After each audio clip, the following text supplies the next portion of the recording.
Hey everyone, and welcome to the Global Watch Network. If you're into explainers on major shifts in global security, make sure you hit that subscribe button so you don't miss a thing. All right, let's get right into it because today we're talking about a truly historic change in military policy. Wow, that is a massive headline. For decades, Japan has been all about a purely defensive military posture. But that's all changing, and it's changing in a big way. So in this explainer, we're going to break it all down. What does this really mean? Why is it happening right now? And, of course, where is all that money going? Okay, so to really get our heads around just how big of a deal this is, we've got to start with the numbers. And believe me, they tell a really powerful story. This isn't just about cash. It's about a complete U-turn in Japan's whole way of thinking about its place in the world. So first up, that headline number, $58 billion. And let's be clear, this isn't just a little bump up from last year. No way.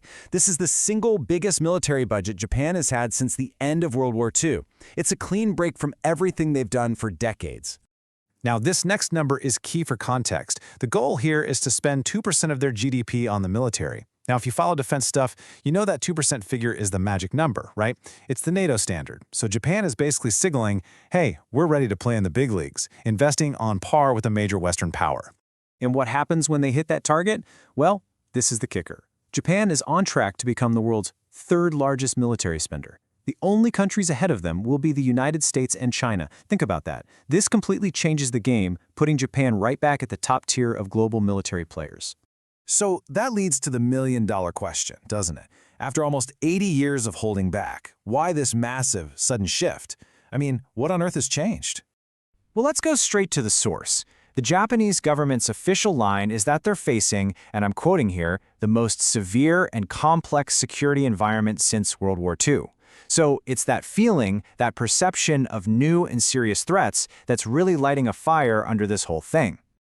Okay. So they've got this record-breaking budget, and they're justifying it by saying the world is a more dangerous place. Fair enough. But where's the money actually going?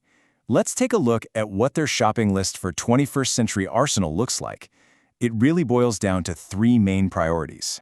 Priority number one, and this is a huge change for Japan's military, is what's called long-range strike capability.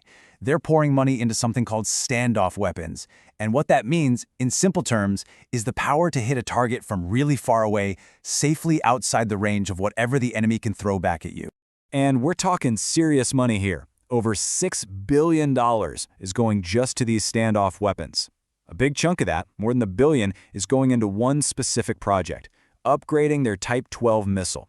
They're basically giving it longer legs, extending its range, and tweaking it so it can hit targets on land.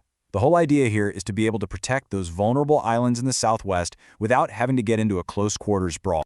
All right, priority number two is all about unmanned tech. Drones, autonomous systems, you name it. It's pretty obvious Japan has been taking notes from recent conflicts around the world. They've seen just how much of a game changer this kind of technology can be on the modern battlefield. So they're earmarking about $640 million for all sorts of unmanned gear. And this isn't just about killer drones, you know. A lot of this is for surveillance networks, things that can keep a constant eye on Japan's massive coastline and give them a heads up if trouble's coming. And the big benefit? It does all that while keeping their people safe and out of the danger zone. And finally, priority three, dominating the skies. To do that, you can't just rely on today's tech. You've got to be investing in the fighter jets of tomorrow. Now, what's interesting here is that Japan isn't trying to do this all by themselves. They've actually teamed up with the UK and Italy on something called the Global Combat Air Program. They're chipping in around $1 billion to help develop a brand new, top-of-the-line, sixth-generation stealth fighter. The plan is to get these things in the air by the mid-2030s, just in time to replace their older F-2 jets.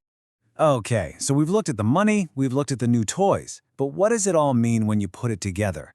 What does this shift actually mean for Japan's place in the world and, for peace and stability in the Pacific?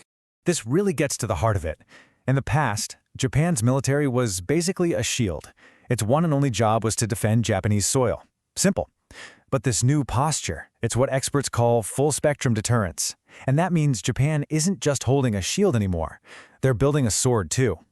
They want the ability to hit back, to put an opponent's key assets in danger. The hope is that this capability will make anyone think twice before starting a fight in the first place. So if there's one thing to take away from all this, it's this. Japan is completely recalibrating its role on the world stage. They're shifting from being a more passive player in the region to a much more proactive one. They're getting ready to deter conflict not just right on their doorstep, but across the whole Indo Pacific. And all of this leaves us with a huge critical question, right? Is this newly rearmed Japan going to be a force for stability, a country that deters aggression and keeps the peace?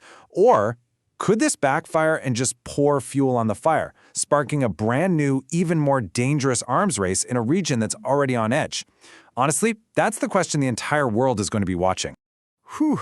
Well, thank you for joining us to unpack all of that. It's a pretty complex topic, but as you can see, it's a massive shift with some really serious implications for the future of the entire Indo-Pacific. But hey, we definitely want to keep this conversation going. If you got something out of this explainer, do us a favor and hit that like button and share it with your network.